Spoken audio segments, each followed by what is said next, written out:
February 23, 2026.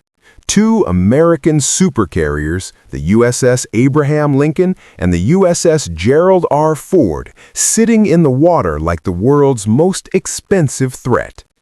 Over 150 F-35 and F-22 fighter jets circling the skies around Iran like vultures waiting on a carcass. The entire Western military-industrial complex flexed, loaded, and pointed, screaming to every nation on Earth, pick a side, and you better pick ours. But on that exact same day, a plane touched down in Tehran. Off that plane stepped the defense minister of Burkina Faso, a landlocked, sanctioned, isolated nation that Washington has been trying to strangle for years. He walked across that tarmac. He shook the hand of the Iranian president. He smiled. That walk, that handshake, that smile, that was not diplomacy. That was a message written in the language that empires actually understand. And the message said, you do not get to tell Africa who she can love. Welcome back to New Africa Farming. Today, we are dissecting the single most consequential geopolitical chess move in African history since Patrice Lumumba. And we are exposing exactly why Washington is losing its mind, why Paris is hyperventilating, and why Captain Ibrahim Traoré is operating on a frequency these colonizers simply cannot intercept. Point number 1, the Tehran blueprint. I need you to stop looking at this Burkina Faso-Iran meeting through the lens of Western media. They want you to clutch your pearls and cry, "Oh no, Traoré is getting in bed with terrorists." Reject that framing immediately. Traoré is not choosing Iran because of religion or ideology. He is choosing Iran because Iran is the only nation on Earth that holds a completed, field-tested, proven blueprint for how to build a sovereign military-industrial complex under maximum Western pressure. Ask yourself, which nation has had its banks cut off, its oil blockaded, its scientists assassinated, and still managed to build its own fighter jets, ballistic missiles, and a world-class drone program? Iran.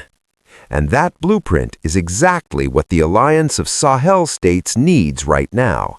They are trading their natural resources, resources that France spent decades extracting for pennies at strategic value for UAV technology and air defense systems. Traoré looked at his landlocked, sanctioned alliance and said, "We need to be impossible to destroy." And the only teacher for that particular lesson lives in Tehran. But then comes point number 2, the Ghana betrayal. This part genuinely hurts. On the exact same day that Burkina Faso was defying Western domination, the president of Ghana was rolling out the red carpet for General David Anderson, the commander of US AFRICOM. Ghana, the birthplace of Pan-Africanism, the land of Kwame Nkrumah, now allowing American military personnel free movement through its airports with no passport checks, no customs, and no sovereignty friction whatsoever. Washington will tell you this is a partnership for maritime security. Let's be brutally honest, that is not a partnership. That is occupation with a better PR team. Why did the U.S. move so fast on Ghana? Because they were expelled from Niger. They lost their $110 million drone base. They have been kicked out of Burkina Faso and Mali. Their entire Sahel strategy is in ruins. So, when you get kicked out of the backyard, you spring to the front yard and try to build a fence. Ghana is that fence. Washington is trying to draw a line to contain the Sahel, and Ghana is acting as a pawn. Which brings us to point number 3, the Iron Curtain. What is happening in West Africa is a civilizational fork in the road. There is a new Iron Curtain being drawn across the continent, not between East and West, but between submission and sovereignty. On one side, you have the coastal states, Ghana, Côte d'Ivoire, Nigeria, who have made a calculated bet that submitting to Western military presence and IMF loans is the path to stability. But here is the 500-year verdict. Not one African nation that has fully opened its doors to Western control has ever achieved genuine self-directed development. Not one.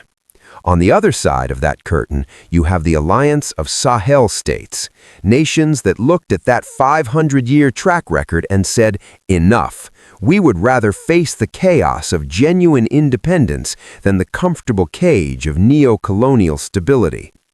Traoré is building a multipolar Africa. Russia for military hardware, China for infrastructure, Turkey for drones, and now Iran for the ultimate knowledge of how to build your own capability. And this brings us to the Western panic machine. Let me give you the decoder ring for Western propaganda. When CNN says Burkina Faso's dangerous drift toward Iranian influence, translate that as we are losing our grip on Sahel resources and we are panicked. When the US State Department releases a statement about concerns for regional stability, translate that as the containment fence we are building through Ghana is not moving fast enough. When French media runs a story about human rights concerns, translate that as we miss our uranium, we miss our gold, we miss the days when we could just take it and nobody said anything. We see you. You cannot gaslight people who know their own history.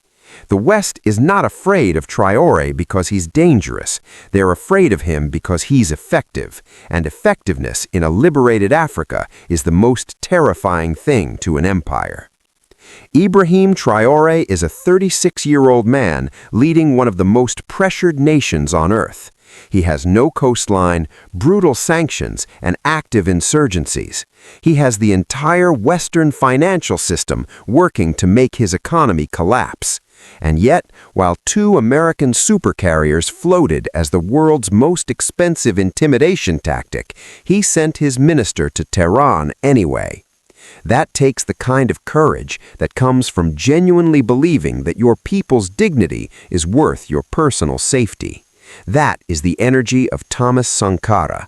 That is the spirit of Patrice Lumumba. So here's my question to you. As this new Iron Curtain is drawn across Africa, which side of that curtain do you want your nation on? The side that has American generals on speed dial and IMF loan officers in the capital? Or the side that is building its own weapons, paving its own roads, reclaiming its own gold, and looking the most powerful empire in human history dead in the eye and saying, not today? History is writing its verdict right now. Let us know your thoughts in the comments below. Share this video on every platform, hit the like button, and subscribe to New Africa Farming. The Lion of the Sahel is still standing. God bless Africa, and we'll see you next time.